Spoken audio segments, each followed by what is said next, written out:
ಇವತ್ತು ನಾನು ಮಾಡ್ತಾ ಇದ್ದೀನಿ ಎಗ್ಲೆಸ್ ಸ್ಪಾಂಜ್ ಕೇಕ್. ನೋಡೋಣ ಅದನ್ನು ಹೇಗೆ ಮಾಡೋದು ಅಂತ. ಮೊದಲನೇದಾಗಿ ನಾನಿಲ್ಲಿ ತೊಗೊಂಡಿದ್ದೀನಿ 1 ಕಪ್ ಹಾಲು. ಅದಕ್ಕೆ 1 ಸ್ಪೂನು ವಿನಿಗರ್ ಹಾಕ್ಕೊಂಡು ಮಿಕ್ಸ್ ಮಾಡಿ ಇಟ್ಕೊಳ್ತಾ ಇದ್ದೀನಿ. ಇದನ್ನು 5 ನಿಮಿಷ ಸಪ್ರೇಟಾಗಿ ಇಡಬೇಕು. ಈ ಹಾಲನ್ನು ನಾನು ಒಂದು ಮಿಕ್ಸಿಂಗ್ ಬೌಲಿಗೆ ಹಾಕ್ಕೊಳ್ತಾ ಇದ್ದೀನಿ. ಅರ್ಧ ಕಪ್ ಆಗುವಷ್ಟು ರಿಫೈನ್ಡ್ ಆಯಿಲ್ ಹಾಕ್ಕೊಳ್ತಾ ಇದ್ದೀನಿ. ಇದಕ್ಕೆ 1 ಕಪ್ಪು ಮೈದಾ ಹಿಟ್ಟನ್ನು ಆ್ಯಡ್ ಮಾಡ್ಕೊಳ್ತಾ ಇದ್ದೀನಿ.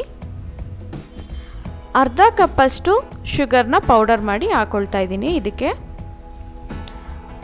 ಬೇಕಿಂಗ್ ಪೌಡರ್ನ ಅರ್ಧ ಸ್ಪೂನಷ್ಟು ಹಾಕ್ಕೊಂಡಿದ್ದೀನಿ. 1/4 ಸ್ಪೂನಷ್ಟು ಬೇಕಿಂಗ್ ಸೋಡಾ ಹಾಕ್ಕೊಂಡಿದ್ದೀನಿ, ಅಂದರೆ ಅಡುಗೆ ಸೋಡಾ. 1/4 ಸ್ಪೂನಷ್ಟು ವೆನಿಲಾ ಎಸೆನ್ಸ್ ಹಾಕ್ಕೊಂಡಿದ್ದೀನಿ. ವೆನಿಲಾ ಎಸೆನ್ಸ್ ಬದಲು ನೀವು ಏಲಕ್ಕಿ ಪೌಡರ್ನೂ ಸಹ ಹಾಕ್ಕೊಬೋದು. ಇದಿಷ್ಟನ್ನು ನೀಟಾಗಿ ಗಂಟಿಲ್ದಿರೋ ರೀತಿ ಮಿಕ್ಸ್ ಮಾಡ್ಕೊಳ್ಬೇಕು.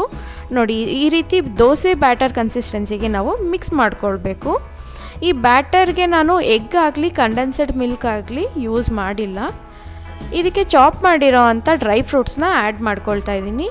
ಡ್ರೈ ಫ್ರೂಟ್ಸ್ಗೆ ನಾನು ಮೈದಾ ಹಿಟ್ಟು ಮಿಕ್ಸ್ ಮಾಡಿ ಹಾಕ್ಕೊಳ್ತಾ ಇದ್ದೀನಿ. ಏನಕ್ಕೋಸ್ಕರ ಅಂದರೆ ಅದೆಲ್ಲ ನೀಟಾಗಿ ಎಲ್ಲ ಕಡೆ ಮಿಕ್ಸ್ ಆಗಲಿ ಅಂಥೇಳಿ. ಇಲ್ಲ ಅಂದರೆ ಏನಾಗುತ್ತೆ, ಡ್ರೈ ಫ್ರೂಟ್ಸು ಒಂದೇ ಕಡೆ ಹೋಗ್ಬಿಡುತ್ತೆ. ಅದಕ್ಕೋಸ್ಕರ ನಾನಿಲ್ಲಿ ಒಂದು ಕೇಕ್ ಮೋಲ್ಡನ್ನು ತೊಗೊಂಡಿದ್ದೀನಿ. ಅದಕ್ಕೆ ಆಯಿಲನ್ನು ಅಪ್ಲೈ ಮಾಡ್ಕೊಳ್ತಾ ಇದ್ದೀನಿ.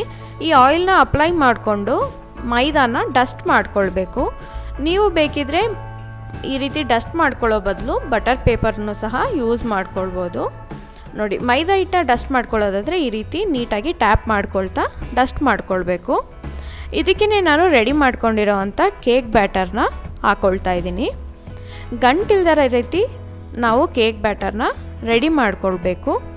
ಇಲ್ಲಿ ನಾನು ಕೇಕ್ ಮಾಡೋದಕ್ಕೆ ಓವನ್ ಯೂಸ್ ಮಾಡ್ತಾ ಇಲ್ಲ, ನಾರ್ಮಲಾಗಿ ಪಾತ್ರೆನಲ್ಲೇ ಕೇಕ್ನ ಮಾಡ್ತಾಯಿದ್ದೀನಿ.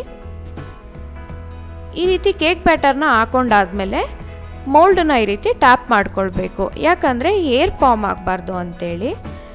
ಆಮೇಲೆ ಇದಕ್ಕೆ ನಾನು ಚಾಪ್ ಮಾಡಿರೋ ಅಂಥ ಚೆರಿನ ಹಾಕ್ಕೊಳ್ತಾ ಇದ್ದೀನಿ, ಮತ್ತು ಟುಟಿ ಫ್ರೂಟಿನೂ ಸಹ ಹಾಕ್ಕೊಳ್ತಾ ಇದ್ದೀನಿ. ಇದು ನಿಮಗೆ ಆಪ್ಷನಿಗೆ ಬಿಟ್ಟಿದ್ದು. ಇದನ್ನು ನಾನು ಸೈಡ್ಗೆ ಇಟ್ಕೊಳ್ತಾ ಇದ್ದೀನಿ.